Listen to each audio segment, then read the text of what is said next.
how to add your name and mobile number on lock screen on Android. Hi everyone, this is Kate and welcome back to another video.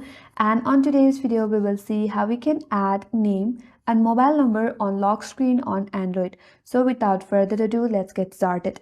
First of all, launch the settings application in your mobile device. Once you're on the settings, now scroll down and tap on display. So on the display again, you will have an option as lock screen, tap on it. So on the lock screen there, you will find an option that says add text on lock screen, tap on it. Here, you can add your name and your mobile number which will appear in your lock screen. So simply provide your name. And on next to that, you can add your mobile number.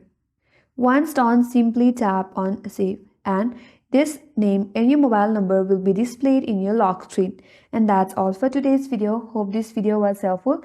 And if you're new to our channel, consider subscribing. Thanks for watching and stay tuned for more tutorials.